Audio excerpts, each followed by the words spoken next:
नमस्कार किसान भाइयों बहनों, आज के इस वीडियो में हम बात करेंगे प्रधानमंत्री किसान सम्मान निधि योजना से जुड़ी उस बड़ी घोषणा पर जिसका इंतजार लंबे समय से देश भर के किसानों का था। केंद्र सरकार ने अब 21वीं किस्त की तारीख सामने रख दी है और इससे जुड़ी सभी आवश्यक जानकारी, दस्तावेज, प्रक्रिया और नए निर्देश में आपको एक एक करके सरल भाषा में बताने वाला हूं। तो आइए शुरू करते हैं आज का महत्वपूर्ण खबर। 21वीं किस्त जारी होने की आधिकारिक तिथि सरकार ने पुष्टि की है कि 19 नवंबर 2025 को 21वीं किस्त किसानों के बैंक खाते में भेज दी जाएगी। इस दिन प्रधानमंत्री द्वारा एक बड़े कार्यक्रम के दौरान करोड़ों किसानों के खाते में 2000 रुपये की राशि सीधा जमा कराई जाएगी।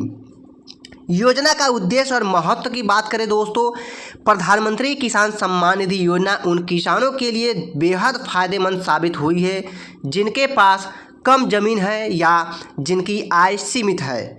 इस योजना का मकसद यह सुनिश्चित करना है कि किसान खेती से जुड़े प्रारंभिक खर्चों को बिना किसी रुकावट के पूरा कर सके, जिसमें बीज, खाद, फसल सुरक्षा, सिंचाई और खेत की तैयारी जैसे कामों में पैसे की ज़रूरत पड़ती है।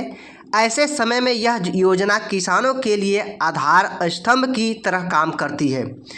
किस तरह दी जाती है सहायता, इसमें हम बात करें दोस्तों, साल भर में किसानों को कुल 6000 रुपये दिए जाते हैं जिन्हें 3 हिस्सों में बांट दिया जाता है।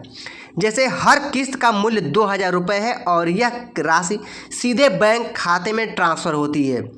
इस सिस्टम की सबसे बड़ी खासियत पारदर्शिता है। न कोई बिचौलिया, न कोई फॉर्मेलिटी, सिर्फ सीधे खाते में पैसा। 21वीं किस्त क्यों ज़रूरी है? यह किस्त ऐसे समय आती है जब किसान फसल की तैयारी, कटाई या अगली बुआई की योजना बना रहे होते हैं। साल के अंतिम महीनों में खेतों में कई तरह के खर्च बढ़ जाते हैं, इसलिए नवंबर में मिल रही यह राशि किसानों के लिए एक तरह से फाइनेंशियल सपोर्ट है जिससे वे अपनी खेती बेहतर तरीके से आगे बढ़ा सकें। किस्त प्राप्त करने के लिए क्या क्या अनिवार्य है? कई किसान यह सोचकर चिंतित रहते हैं कि किस्त क्यों नहीं आई। इसके पीछे ज़्यादातर कारण दस्तावेजों का अधूरा होना या जानकारी का पुराना होना। सरकार ने स्पष्ट निर्देश दिए हैं कि किसान इन जरूरी अपडेट को समय रहते पूरा कर लें, जैसे कि ई-केवाईसी अनिवार्य है। यदि आपकी ई-केवाईसी नहीं है तो किस्त का भुगतान रोक दी जा सकती है। बैंक खाता आधार से लिंक होना बहुत ही अनिवार्य है। अगर लिंकिंग नहीं है तो भुगतान बैंक द्वारा रिजेक्ट किया जा सकता है। मोबाइल नंबर बैंक रिकॉर्ड से सक्रिय होना चाहिए। ज़मीन से जुड़े दस्तावेज सही और अपडेट होने चाहिए। लाभार्थी सूची में आपका नाम होना जरूरी है। किस्त की स्थिति को कैसे देखें? तो इसको देखने के लिए आपको क्या करना होगा, आप अपनी किस्त या नाम की स्थिति बहुत ही आसानी से घर बैठे चेक कर सकते हैं। सबसे पहले आपको किसान की आधिकारिक वेबसाइट खोलें। उसमें खोलने के बाद किसान कॉर्नर सेक्शन में जाएं, जहां पे बेनिफिशियरी स्टेटस या बेनिफिशियरी लिस्ट पर क्लिक करना है।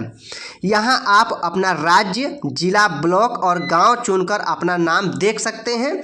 यदि आप स्टेटस देखना चाहते हैं तो अपना रजिस्ट्रेशन नंबर या मोबाइल नंबर दर्ज करना होगा। सिस्टम तुरंत आपको बताएगा कि आपकी किस्त कब और किस स्थिति में है। कुछ क्षेत्रों में किस्त पहले जारी हो चुकी हैं।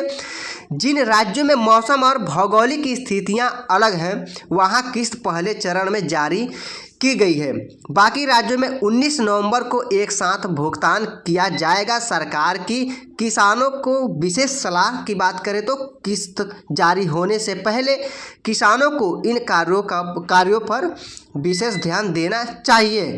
अपनी ई-केवाईसी को पुनः जांच लें। बैंक में खाता सक्रिय हो, आधार सही तरीके से बैंक से जुड़ा हो।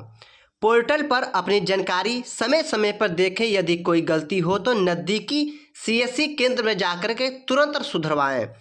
यह योजना क्यों किसानों के लिए ज़रूरी है? दोस्तों, खेती के खर्चे को पूरा करने में मदद, नियमित आर्थिक सहारा है। बिना किसी सरकारी कार्यालय के चक्कर लगाए सीधा पैसा लाखों किसानों की आय में स्थिरता। उसके बाद खेती की गुणवत्ता बढ़ाने में सहयोग, नई फसल की तैयारी आसान हो जाती है। सरकार इस योजना के जरिए किसानों की आर्थिक मजबूती और आत्मनिर्भरता को बढ़ावा दे रही है। दोस्तों किसान भाइयों, यह आने वाली किस्त आपके लिए एक महत्वपूर्ण सहारा है। अगर आप चाहते हैं कि आपका भुगतान बिना किसी रुकावट के आपके खाते में पहुंचे तो आपको दस्तावेजों की जांच और अपडेट ज़रूर कर लेना चाहिए। तो ये बहुत ही महत्वपूर्ण अपडेट रहा दोस्तों कि आपके खाते में 19 तारीख को पैसा आना शुरू हो जाएगा। ये वीडियो आपको पसंद आई तो वीडियो को लाइक करें और चैनल को सब्सक्राइब जरूर कर लें और किसानों तक इस वीडियो को ज़रूर से ज़रूर फैलाएं। मिलते हैं अगले अपडेट में, तब तक के लिए जय हिंद, वंदे मातरम।